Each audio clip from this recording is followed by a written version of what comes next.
tulikuwa hapa tunawasha maalum ya walimu wetu wanaotarajiwa kustaafu katika utumishi wa umma kwa mwaka wa 2026. Lengo hasa ni kuwapatia elimu na mada mbalimbali kuhusiana na mambo mtambuka ambayo yanakumba mtaani baada ya kustaafu. Kwa hiyo kama ulivyoona tumepata mada za uwekezaji, afya ya akili na vile manufaa atakayopata ndani ya SACCOS kuweza kuwekeza. Tumekuwa na program mbili. Kuna program ya walimu ambao baada ya kustaafu na program nyingine ni kabla ya kustaafu tuweze kuandaa. Kisha staafu sasa watajua kwenye program ya walimu waliostaafu na wataweza kuwekeza na chama na kuweza kunufaika na SACCOS. Na uwekezaji wao hadi sasa hivi wametuwekezea almost bilioni 6 ambazo nazo tunazitumia kurudisha kwa walimu wengine walio kwenye ajira waweze kukopa na kupata mikopo ya riba nafuu.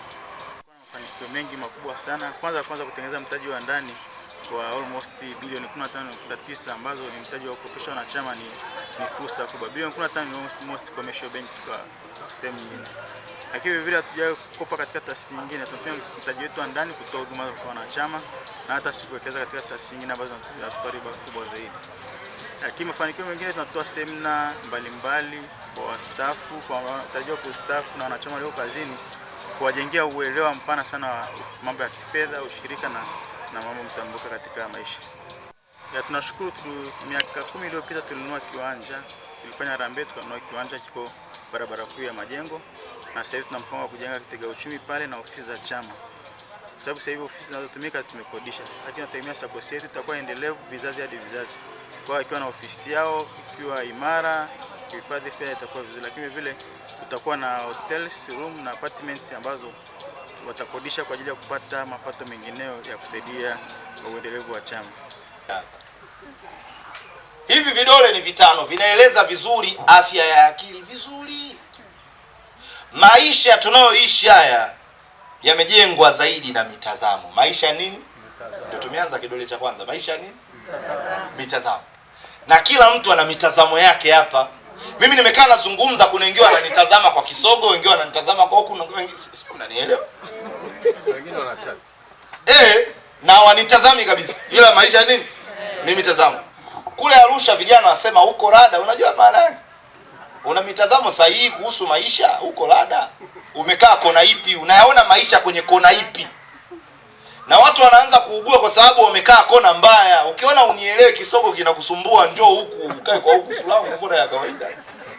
Nzuri sana hapa kwa ajili ya wastaafu Moshi huo SACCOS, na nimeshare na wao mambo machache kuhusu afya ya akili. Sasa tunataka tukubaliane kwamba mazoea hujenga tabia, na tukizungumzia dhana ya afya ya akili tunazungumzia tabia ya binadamu ambayo kimsingi inapaswa kubadilika kutokana na mahitaji ya wakati huu. Kwa kuwa tunaenda kustaafu na tutaacha kupokea mshahara, tutaacha kupokea posho, tutaacha kupokea privilege fulani ambayo tulikuwa tukizipata kila siku kila wakati, kwa kuwa bado tuko katika mazingira ya kazi. Kama jinsi ambavyo tunaamini kwamba mazoea hujenga tabia, na siku zote mazoea yanaanza katika fikra.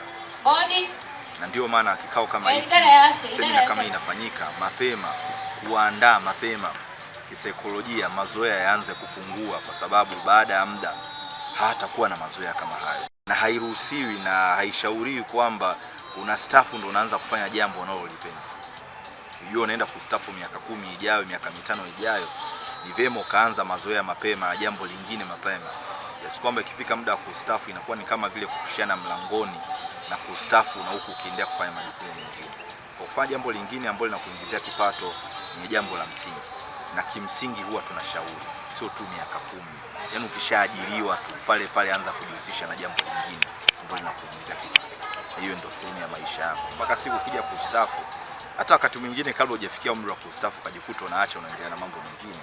Na ndio utaratibu wa maisha ya sasa, ili kupunguza misongo, kupunguza changamoto za afya ya akili, na hata kujikuta unapunguza mstaafu akistaafu anakuja kujiua na kufa mapema.